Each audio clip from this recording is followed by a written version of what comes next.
Hello and welcome to Foreign Dispatches, the program that takes you around the world in 25 minutes. I'm Teniola Shoboale. On the program this week, South Africa rocked by violence and looting following the jailing of former President Jacob Zuma, plus Cuba sees rare anti-government protests. Unrest in South Africa, triggered by the jailing of the former President Jacob Zuma, intensified this week, despite calls for calm from the president and the deployment of thousands of soldiers to help outnumbered police contain the unrest. President Cyril Ramaphosa described the deadly violence as unprecedented in the 27 years since the end of the apartheid regime. Dozens were killed and over 1,000 arrested. Our South Africa Bureau Chief, Betty Dibia, has more on the story. The rallying call had been #FreeJacobZuma, with some inciting posts on social media by the former president's daughter, Duduzile Zuma, and media personality and musician Ngizwe Nkunu, calling for a shutdown in support of the freedom of the president. But the visuals that were seen in some parts of KwaZulu-Natal province, as well as some parts of Johannesburg in Gauteng, are screaming opportunistic criminality in a country with 32.6% unemployment. We've seen looting, burning and more looting. At the last count, about 30 trucks ferrying goods across the country and beyond the country have been burnt, some of them looted. And for many days, looters ran amok, looting and burning. More than 70 people have now been confirmed dead, many from looting stampedes, and about 1,200 people have been arrested. But there's no immediate snapback from the devastation and loss seen in the two provinces affected, Gauteng and KwaZulu-Natal. Violent protests have had a negative impact on the economy of our province. This is largely because the protests have targeted key economic centers and infrastructure, including shopping malls, trucks and major arteries, as well as routes such as N2 and N3. More significantly, this violence has crippled our small and emerging businesses. 200 shopping centers have been vandalized and looted. The losses are estimated to be running into billions of rand. The damage that is here is massive. Millions and millions of rands. That it's not going to recover anytime soon. But we'll see as time goes on that how we're going to recover.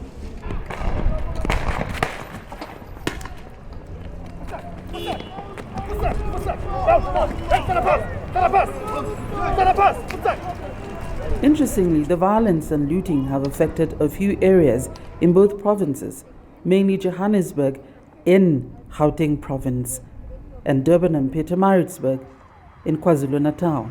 In some areas, some people and groups have actually been protecting their shopping malls from looting. President Cyril Ramaphosa, who announced the deployment of soldiers to support the police, has made passionate appeals for calm and restoration of law and order. Shops have been looted and infrastructure has been destroyed. This means that our sick cannot get medication from pharmacies. Food does not reach supermarket shelves, and health workers cannot go to work. We will soon be facing a huge risk of food insecurity and medication insecurity in a few weeks. The current situation on the ground is under strong surveillance, and we will ensure that it does not deteriorate any further. We cannot allow anyone to make a mockery of our democratic state, and we have instructed the law enforcement agencies to double their efforts to stop the violence and to increase deployment on the ground. The president and the police minister have, however, been accused of not handling the matter decisively enough, early enough. Expectations are high with regard to leadership on the situation, which is getting calm but still tense. If I were the president, I would be doing a lot of messaging target aspect of it all, and sending messages that can rally the entire country behind him in his belief, especially to support his anti-corruption agenda, and indicating that there's going to be arrest of those masterminds, because those are the important actors. The looters are opportunists.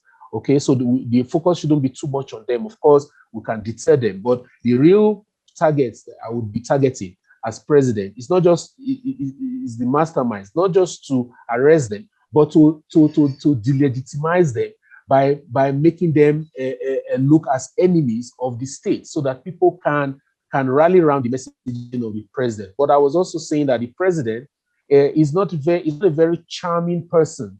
He doesn't have that charisma, like leaders who are great orators have. And oratory skill is very important in getting people to stand behind you.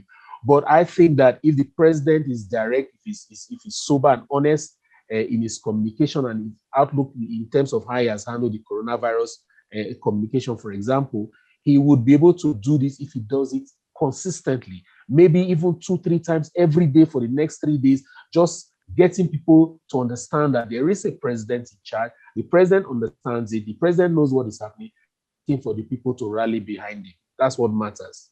Meanwhile, owners are counting their losses and wondering where to start from. Those who will join the unemployment market after this are wondering where to look to. For the many arrested, the wonder is how many will actually be prosecuted. And on a private front, opposition party, the Democratic Alliance, has laid incitement charges against the children of the former president, Jacob Zuma, Duduzile, Edward, and Duduzane, as well as the leader of the economic freedom fighters, Julius Malema, for instigating the violence that has spread this far.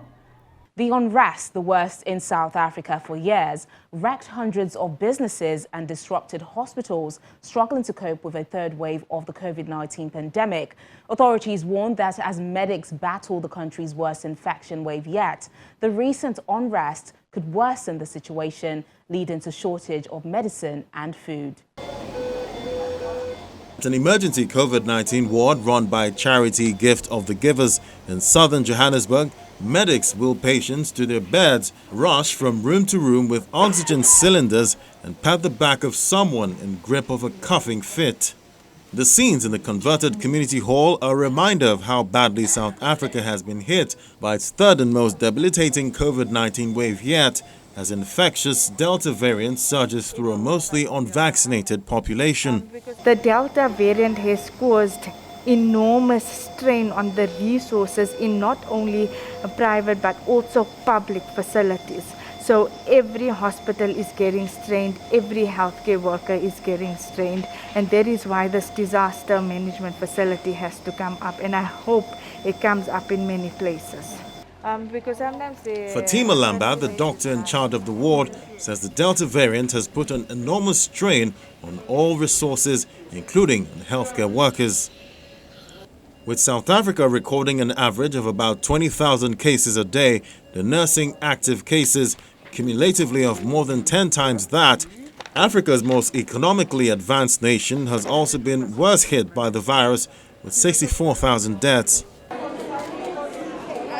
The country's vaccination campaign has been slow, with just 4.2 million doses administered to a population of 60 million. Officials aim to reach a vaccination rate of 300,000 a day by the end of August. Doctors say they have never had to deal with so many COVID-19 infections all at once. Hospitals in the largest city, Johannesburg, where the latest wave started, are full.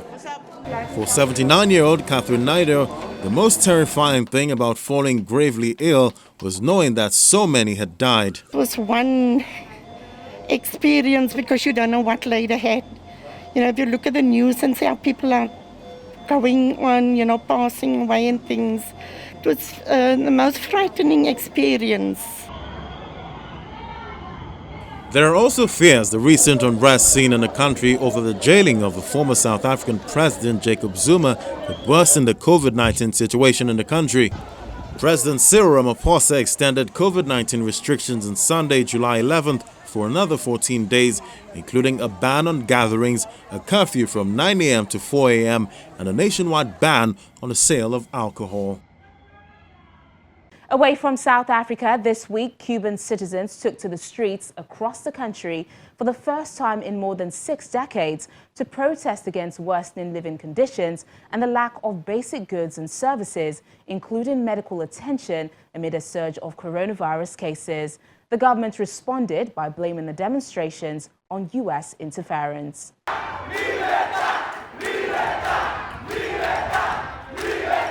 The protesters came out in their thousands to the streets from Havana to Santiago in rarely seen protests expressing frustration over COVID pandemic restrictions, the pace of COVID vaccinations, and what they describe as the government's neglect.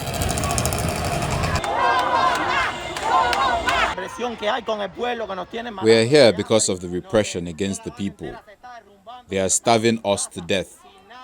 Havana is collapsing. We have no house, we have nothing, but they have money to build hotels, and they have us starving. The president, Miguel Diaz-Canel, who also leads the Communist Party, blamed the United States for the unrest in a nationally televised speech on Sunday afternoon. We will not allow any counter-revolutionaries influenced by the government of the United States, allowing themselves to be carried away by all these strategies of ideological subversion to provoke destabilization of our country. There will be a revolutionary response. The government's response to the demonstrations was swift, leading to several arrests. Special forces jeeps with machine guns mounted on the back were seen in Havana, and Diaz-Canel called on supporters to confront provocations. There were also protests in Palma Soriano and Santiago de Cuba, where social media video showed hundreds marching through the streets. The protests held beyond Cuba as well.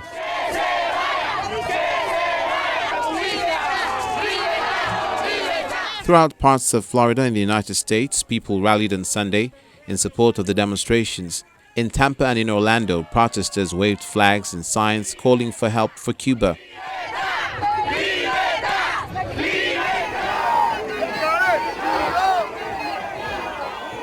And in Miami, hundreds of people rallied in solidarity with the protests going on in Cuba. Those in Miami packed an intersection in the city's Little Havana neighborhood. I think it would be a grievous mistake for the Cuban regime to interpret what is happening in dozens of towns and cities across the island as the result or product of anything the United States has done. It would be a grievous mistake because it would show that they simply are not hearing the voices and will of the Cuban people. People deeply, deeply, deeply tired of the repression that has gone on for far too long. Tired of the mismanagement of the Cuban economy. Tired of the lack of adequate food and, of course, an adequate response to the COVID pandemic. That is what we are hearing and seeing in Cuba, and that is a reflection of the Cuban people, not of the United States or any other outside actor. Pushing back on Cuban officials' claims of a U.S.-backed effort to foment unrest, U.S. Secretary of State Anthony Blinken said protesters were criticizing the country's rulers for failing to meet people's basic needs, including food and medicine, and urged the government to listen to their demands. When Foreign Dispatches returns in just a moment, investigation continues on the assassination of Haiti's President Jovenel Moïse as the government and citizens call for help. You're still watching Foreign Dispatches on Channels Television. As an investigation into the killing of Haitian President Jovenel Moïse continues, a power struggle has created confusion over who the legitimate leader is. So far, Interim Prime Minister Claude Joseph, who was named Interim Prime Minister in April, has taken the reins of power, spearheading the government's response to the assassination, appealing to the United States for support and declaring a state of emergency. A new U.S. connection has emerged on Monday in the investigation into the killing of Haitian President Jovenel Moïse. A source with the Drug Enforcement Agency revealed that one of the suspects in the case, a Haitian American man, had been a DEA informant. The suspect is one of 2 Haitian American men arrested last week. Police have also arrested a group of Colombian mercenaries and a Haitian man that police say was the mastermind behind the plot. Following the killing of the 53-year-old president on July 7th, Haiti had asked for foreign troops to be sent to the country to protect key infrastructure. While the U.S. reviews the request, it has sent a team of experts to investigate Moïse's murder, with a focus on any connection to the United States. Our assistance is to help the people of Haiti and to help them get through what is a very challenging time and has long been, even before the assassination of the president. So the investigation is not going to impact the assistance we're providing to the people of Haiti. But as I announced at the beginning, we are sending, because supporting law enforcement efforts on the ground and making sure we are providing resources in terms of women and manpower, but also financial resources is part of what our objective is as well. Moïse's killing has plunged poverty-stricken Haiti into turmoil. Recently, dozens in the country gathered outside the U.S. Embassy, some with their luggage. The story for many was the same: to find a way out of the country they see no hope for. Considering what happened in the country, if it's possible, I would fly out of my country. Look at what happened to the head of state. I can't stay here. I have to leave.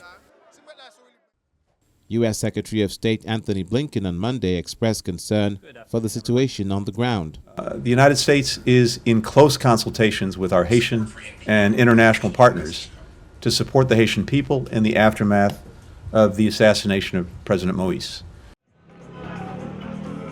Haiti, a country of about 11 million people, has struggled to achieve stability since the fall of the Duvalier dynastic dictatorship in 1986, and has grappled with a series of coups and foreign interventions.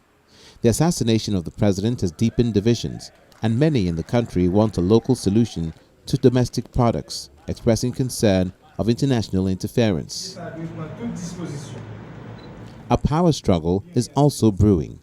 Ariel Henry, whom Moïse named Prime Minister just 2 days before his death, declared himself the nation's highest authority over the weekend, but he hadn't been sworn in by the time Moïse was killed, creating confusion over who should be the legitimate leader.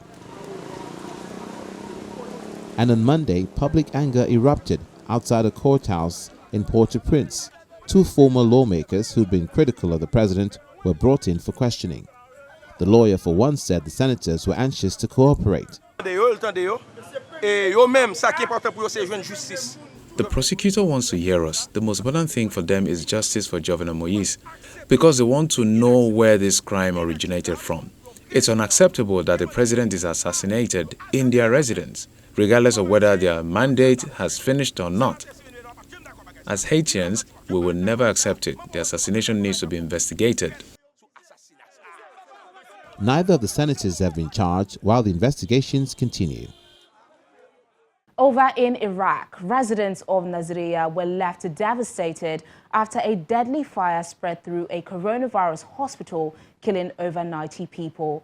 It was the second hospital fire in the country in 3 months, and citizens blamed the incident on the government. In the southern Iraqi city of Nasiriyah, people picked through the rubble of a burned-out coronavirus hospital. Initial investigations indicate that a fire engulfed the building after sparks from a faulty wiring spread to an oxygen tank which exploded. More than 90 people died here on Monday night and over 100 more were injured. Kazal Galim witnessed the blaze. The front door was burning and the back door was closed, so people couldn't get out.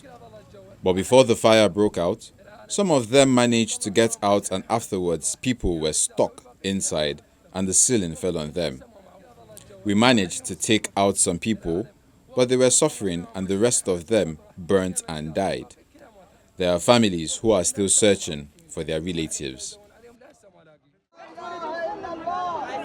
On Tuesday, funerals were held in Najaf, around 150 miles northwest of Nasiriyah, to remember those lost. 3 of Imad Hashim's family members died. It killed the patients and those accompanying them. There are no nearby fire extinguishers, no nearby ambulances, no water to put out the fire. People ran to get the corpses out. The people hardly found the corpses. They were completely charred. The last thing I remember was walking around the corpses. There was nothing. Anger spread among Iraqis gathered at Nasiriyah's morgue as they waited to receive relatives' bodies. They blamed local authorities for negligence. A medic whose shift at the hospital ended a few hours before the fire broke out said the absence of basic safety measures like a fire sprinkler system or simple fire alarm meant it was an accident in the making. Prime Minister Mustafa Al-Kadhimi ordered the suspension arrest of health and civil defense managers in Nasiriyah on Monday, as well as the Al Hussein Hospital's manager. Iraq, which has suffered from years of war and sanctions, frequently sees accidents due to underinvestment, corruption, and wrecked infrastructure. Monday's fire was a blow to its healthcare system, already struggling with an influx of patients and short supplies in the midst of global health crises. More than 1.4 million people are infected there, with a death toll of more than 17,000. And finally on the program, on a lighter note, are you worried about getting too close to others when trading business cards in the age of social distancing? Well, a Dubai beauty salon has come up with a unique solution, a microchip manicure that carries your digital calling card. Take a look. A beauty salon in Dubai is giving new meaning to the phrase chip nails. Lana Beauty Lounge is offering a tiny microchip for customers' fingernails. The chips can have information embedded that allows them to be used as a digital business card and to pass in information such as an Instagram handle. Clients can choose to upload their desired information to a microchip via an application available on either iPhone or Android. The microchip is then sealed onto their nail with polish. When the client she comes to us, we just ask her which information you want to install in this chip, because this chip now it's working as a business card. So she can download her website, her social media accounts, her name, her contacts. So she will choose, and we install it by NFC application. Then the girls, the nail technicians, they install this chip on her nail and cover it by any gel color nail polish, The microchip, which can store social media accounts and other basic information, can then be scanned by smartphone users to pull up the digital business card. A customer says she was excited by the prospect of trying something new. Really excited now that I've had it installed. Now if I'm in a loud place and I want to share my Instagram or my social media, I'd say, scan my finger. Oh, okay. So the idea was a brainchild of salon owner Noor Makaram, who says hers is the first salon in the United Arab Emirates to provide the service. Since posting it on her business social media page about a month ago, she says clients have flocked in to try the new experiment. Actually, after the corona situation, we have to encourage the social distancing. We have to encourage also the paperless. So I was thinking why I cannot do something different from my beauty salon, something we can do it by our beauty services. So we came up with this idea, and it's really doing well. Lana Beauty Lounge says it has completed more than 500 microchip manicures, and Makaram hopes the nail microchip will have other uses in the future, from digital restaurant menus for waiters to contactless payments. Well, this is where we say goodbye till next time. Remember, our top stories are never far away. You can catch them on channelstv.com. Thank you so much for watching the program. I'm Tenyola Shoboale. Stay safe.